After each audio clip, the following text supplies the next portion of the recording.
Okay. Well, I think it's 12:45, and at this time, I'd like to welcome our members of the media and those viewing the live stream to today's press conference with representatives from the Blue Ridge Health District. My name is Joe Rice with the City Communications Office. We are hosting the Zoom webinar, and I'll be moderating today's Q&A with our credentialed media in attendance. Just a few notes before I hand it over to Jason Elliott, the Blue Ridge Health District's Deputy Public Information Officer.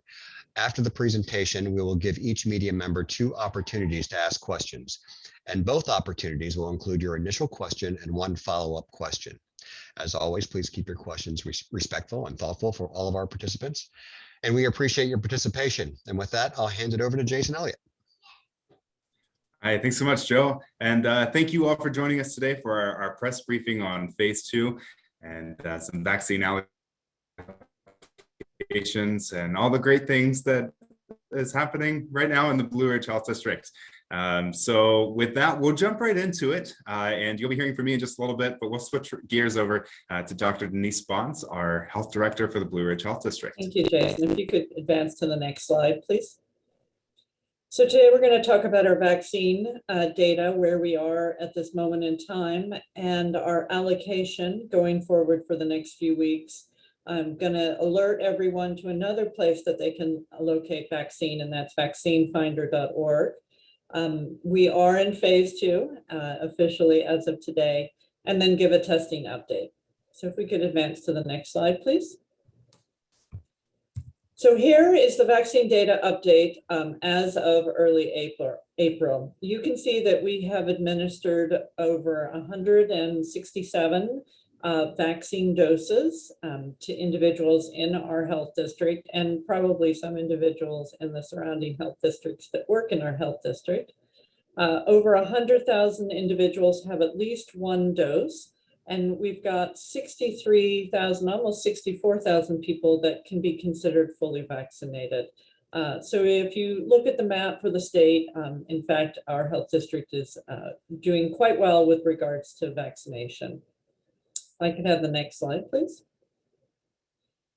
The state has given us fixed allotments for the next few weeks, and here's what we will be offering this week, the week of April 12th. We have 3,330 doses, first doses of Moderna, and 800 people will be returning for their second dose this week. For Pfizer, we have 5,850 doses with just over 1,000 individuals returning for their second dose this week.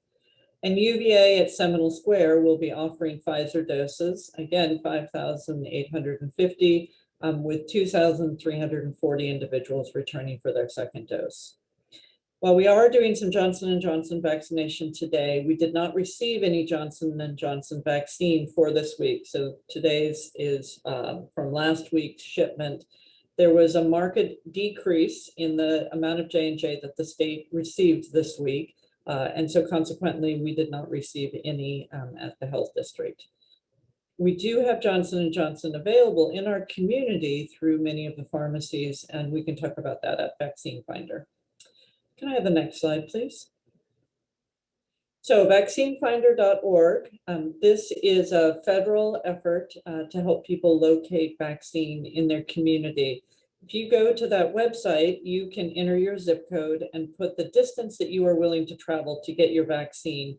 And the pharmacies in that area will come up, and it'll indicate whether they have vaccine currently available and give you a link to their website where you can go and sign up. Unfortunately, we don't have a central clearinghouse for all vaccines with regard to registration. Vaccinefinder.org is a pretty good clearinghouse with regard to availability, but it doesn't have a centralized registration link. Most of these pharmacies are providing vaccination appointments to anyone up and including phase 1B. And many of them will be expanding to include phase 1C this week and phase 2 next week, when the entire state will be moved to phase 2. So another source to be able to go and find vaccine. Can I have the next slide, please? So we did enter phase 2, the Blue Ridge Health District entered phase 2 today. April 12th. And so we are now open to all of those ages 16 and over that are residing or working in our health district. So if you have been waiting and want your vaccine, now's the time. We are downloading anyone who pre-registered on the state registration system, and those individuals will be sent a link from VAMS. So please check your email for a invitation from the VAMS system.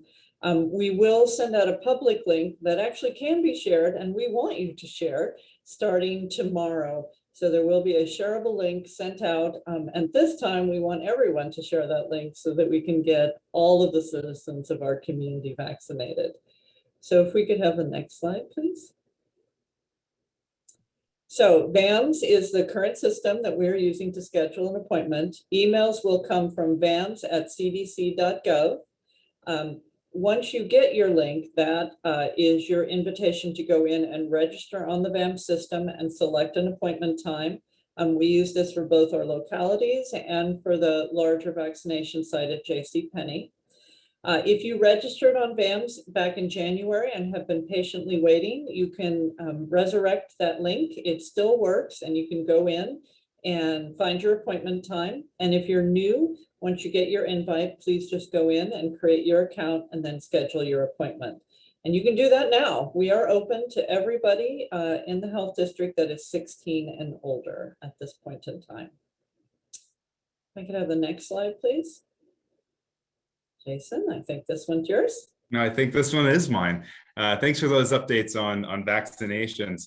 And as we often focus on vaccines during this time, we have had a lot of individuals ask us. Hey, Jason. Jason, can you hear me? It's on testing. And so we're very, very happy to let you know that testing is, I can hear you. Yeah, Can you I hear think me, we're Joe? getting some audio video breakup. How about we shut your camera off and we just go audio only? That'll probably provide a better signal. That would be great. I don't think anyone wants to see my face more than they have to. All right, so let's see. Is that any better for you? That's sounding good. Thanks. Okay, great. So I apologize for that. You know, it is a Monday, so we're gonna schedule these things a little bit better. But yeah, as I was saying, a lot of folks are focused on vaccinations right now, but we have had several people ask if we're still doing testing. So we're very pleased to say that free testing is still occurring throughout the health district. On routine schedules, and you can find all of that information on our website. And one important update for that is specifically related to pediatric testing. So on Fridays, we do hold a testing event at Buford Middle School in Charlottesville. And from the hours of 5:30 until 8 o'clock, we will be able to offer free pediatric testing for children of any age. So if you do fall into that category, you can simply follow the instructions on our website for how to pre-register, and we would be happy to see you and your children of any age at those events. Can you do the next slide, please, Joe? Great. So on this slide here, we would just want to give you a couple more important links and information to hold handy as we move into the question portion. Our Blue Ridge Health District's COVID-19 resource hotline is always available for you Monday through Friday, 8 to 4:30 p.m. That number is there on the screen, and we definitely encourage you to give us a call if we can be of any help to you. You can also see there, as Dr. Bond mentioned, the vaccinefinder.org, as well as vaccinatevirginia.gov, and our newest resource for COVID information in the Blue Ridge Health District is blueridgecovid.org. And that's a great landing page for all types of resources related to testing, vaccinations, and everything and anything in between. So definitely make sure that you check out that website as well. And with that, I do believe we can move into some questions. Great. Thanks, Jason. Thanks, Denise. And Jason, just a note, we got like 90% of you, and just a couple little blips there. And if we have any issues with your answers, I'll just ask you to repeat your answer. Okay. I would be happy to repeat that. Fantastic. Fantastic. Okay. Well, great. Now we will open it up to Q&A with our credentialed media. And if you please click your raise hand icon, you'll be called upon in the order of hands raised. After I call on you, you can ask your first question and one follow-up question. And we'll give each media representative 2 opportunities to ask questions in this format. And first up, we have Rachel Hersheimer with NBC 29. Rachel, you're on with BRHD. Can you hear me? We can. Great, thanks for doing this. So my first question is, if someone had an appointment to get a Johnson & Johnson shot this week or next week, will it be impacted now that we're not getting any Johnson & Johnson vaccine this week? So that's a great question. I think it depends a little bit on how many people show up today. We had the capacity for 1,500 individuals to get vaccinated with Johnson & Johnson this week. And we did set aside some allotment for individuals out in the localities. So with regard to the localities, if you have an appointment, unless you hear otherwise, you should keep that appointment.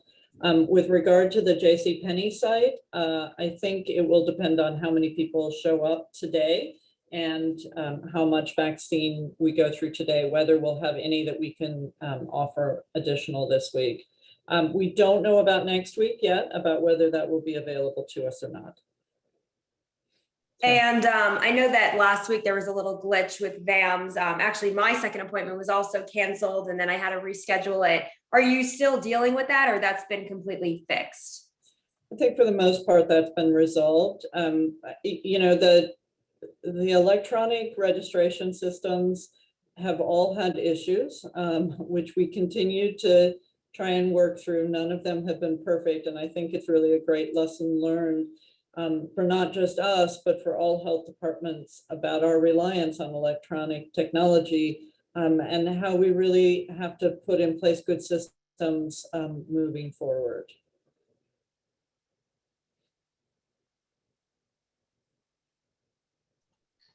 Great. Thank you, Rachel. I don't see any other hands raised. And I do see a phone caller and let's see, and that is, we got Sandy Hausman next. Thank you, Sandy. And whoever's calling by phone, if you like to ask a question, please click or press *9. And next up is Sandy Hausman. Sandy, you are on with the Blue Ridge Health District. Yes, I wanted to ask about variants, which of the variants we've identified in this health district and how you're going about monitoring that. Is that being done in Richmond at the combined labs, or how do we know when these variants are popping up in our area? Yeah, so great question. We don't report variants out at the level of the health district. We report them out at the regional level, and we have seen variants at the regional level. Monitoring is done by the state lab using the One Lab system. So they have contracts with some of our university partners who also monitor for variants. I think we have certainly seen a variety of variants across the state, and I think it's fair to say that because we don't do variant analysis on every single individual who tests positive, it's likely that most of the variants are here in our community, broadly, the regional level. So obviously, you know, variants drive some of the infections that we're seeing, which is why we continue to monitor for them. Unfortunately, there's not really the capacity to test every single individual who tests positive to see which variant they have. So we are relying on a subsample of individuals who get that testing. Okay, thanks. Sandy, did you have a follow-up with that? I do not. Thank you. And next up, we have Macy Moores with CBS 19. Macy, you're on with Blue Ridge Health District. Can you hear me? We can. Awesome. Thank you for taking time to do this today. I know this is going to sound like a broken record type of question I'm going to ask you, but for audio purposes, obviously phase 2 opens today. Can you discuss or talk about, just because phase 2 opens today, the timeline you think people can expect to actually get their first vaccine? Yeah, I think we're pretty booked this week with individuals, some residual individuals from 1C that we're still scheduling appointments for. But I'm cautiously optimistic that everybody should be able to get their first shot that wants it, certainly by the end of May, actually receive their first shot. Now, I say that with a tiny bit of hesitation. The amount of vaccine that we anticipate getting over the next few weeks is probably not as great as we had anticipated, primarily because we don't see a large amount of Johnson & Johnson coming to us in the next 2 or 3 weeks. It's really going to be none or very minimal. That said, when you go online and look at Vaccine Finder, there are quite a number of pharmacies here in our community that are offering both Johnson & Johnson, Pfizer, and Moderna. So with just a little bit of work, you can figure out who is offering the vaccine of your choice and schedule an appointment. It may not be this week, but you should be able to get an appointment at some point down the road.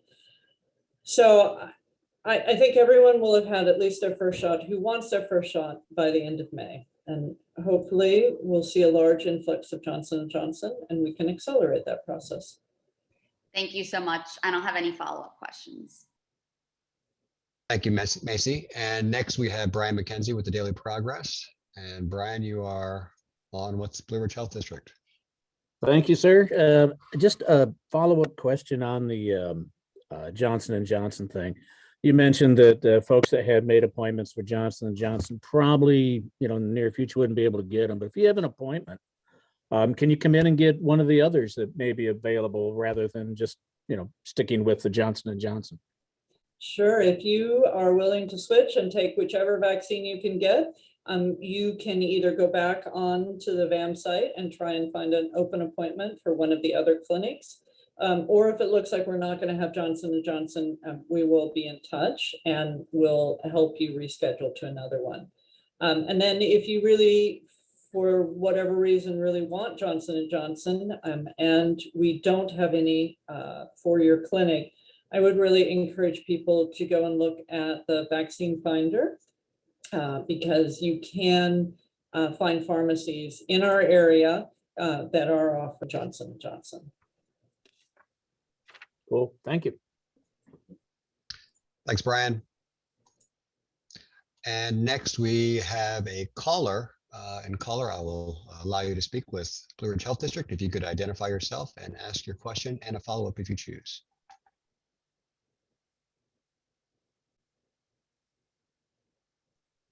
Hi, can you hear me? We can. Hey, this is David Holtzman with the Central Virginian. How are you all? Thank you. Question is, have you noticed that within the district an increase in younger people in their 20s or 30s with cases of COVID or hospitalizations? Apparently at the state level, they are seeing this to some extent. I was wondering if that's happening within our district. Thanks. Sure. So generally our case numbers have remained pretty low. I think the telling will be the cases that we get this week.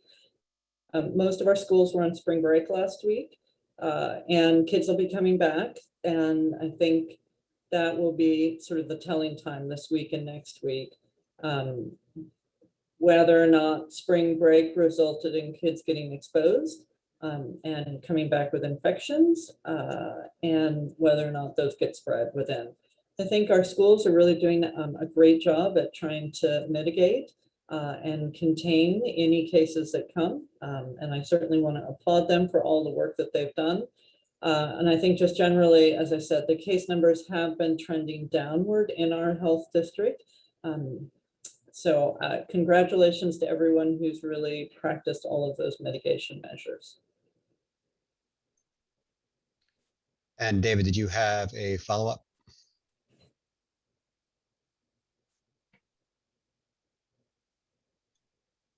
Okay.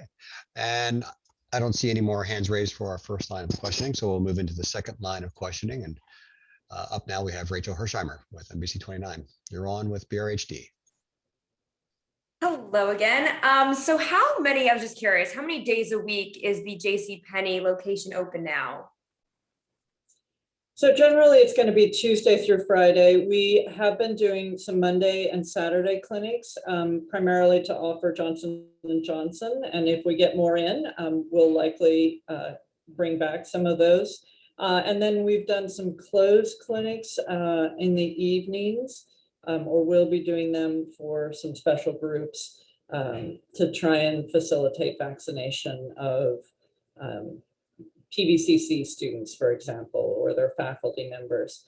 So generally it's Tuesday through Friday, and those appointments should be available in VAMS at least through the end of April and shortly through May as well.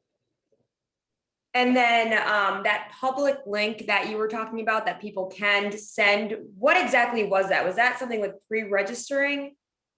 No, that's actually a public shareable link for VAMS so that you, so if you recall a few months ago with PrepMod, we were pretty insistent that no one share the link that they got. And now we're asking everybody to share the link that they're going to get tomorrow or the next day. And so that's a shareable link that can be put on your social media page or shared with your friends and family so that anyone over the age of 16 who has not received their vaccine can go into VAMS and register and schedule an appointment.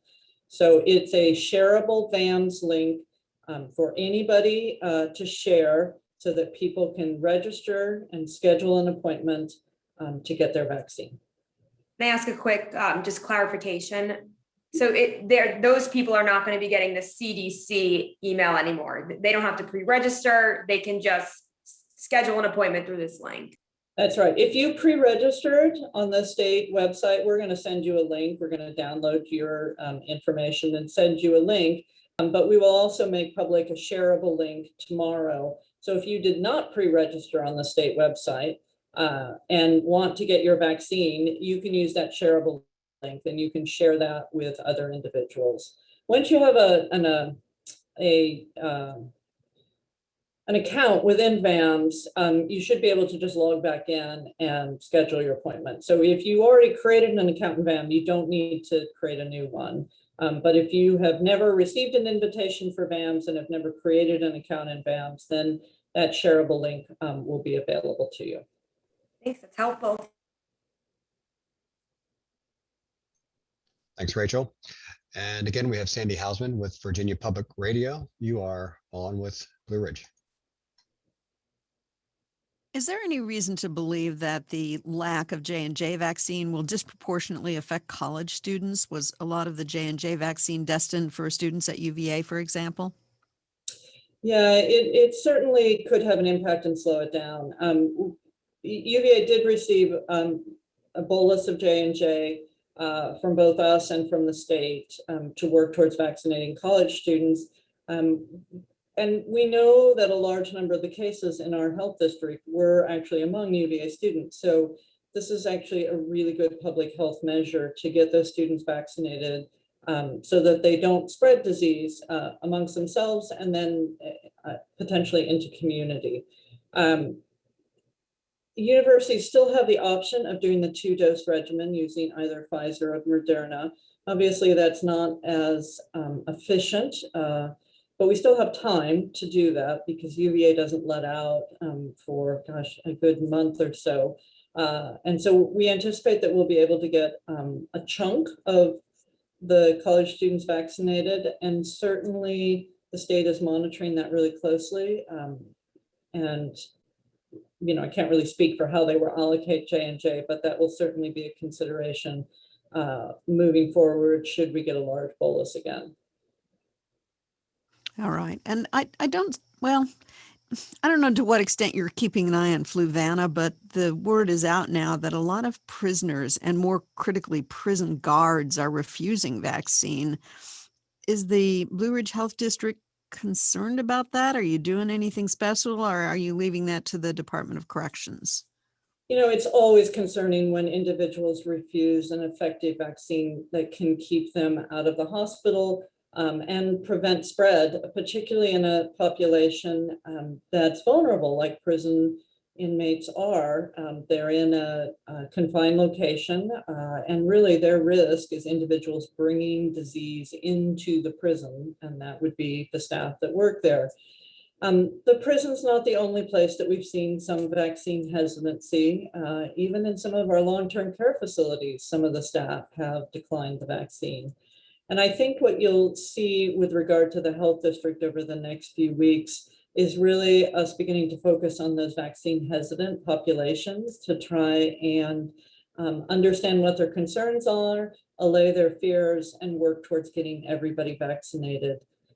Just want to reassure everyone that all of the vaccines that we have are incredibly effective at keeping people out of the hospital and preventing serious disease from COVID-19. They're also very safe vaccines. They went through all of the usual testing mechanisms, and the approval process was accelerated, really the bureaucratic portion of it, rather than the testing portion of the approval. I've been vaccinated. Felt very comfortable. I had my family members vaccinated. I had my parents get the vaccine.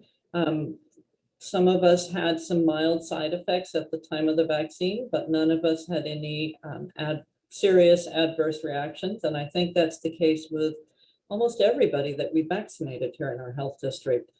So I would just take this as an opportunity to reassure everybody that these are safe, effective vaccines. And to really encourage everybody to get vaccinated. You're keeping yourself safe, but you're also keeping your loved ones safe. I think we all have individuals that are very vulnerable to the really bad side effects of COVID. People who might end up in the hospital on a ventilator or potentially even dying from this disease. And if we get vaccinated, that's going to protect our loved ones. And that, I think, is a really important reason for everyone to get vaccinated. Thanks, Denise. It's really good information. And I see no other hands raised, so we will conclude our Q&A. And I want to thank our media partners for joining us today and our representatives from Blue Ridge Health District, Denise Bonds and Jason Elliott. And at this time, I will hand it back over to Jason if you have any final closing words. Absolutely. Thanks, Joe, for your help today. And thank you, Dr. Bonds, for your incredible answers for some incredible questions from our media partners today. As a reminder, we are here as your #1 resource, working against the spread of COVID-19 throughout the Blue Ridge Health District. And I would encourage anyone and everyone to check out blueridgecovid.org. Again, that's blueridgecovid.org. And that's going to be a good landing page for you with all of the resources to protect yourself and your loved ones. And of course, as we move forward through this week and the weeks to come, don't forget to wear your mask, wash your hands, maintain some distance. And while you do all that, get outside and enjoy some of the beautiful fresh air. Until next time we're together, thank you for your support and your patience, and we'll get through this one day at a time. Thanks, everybody.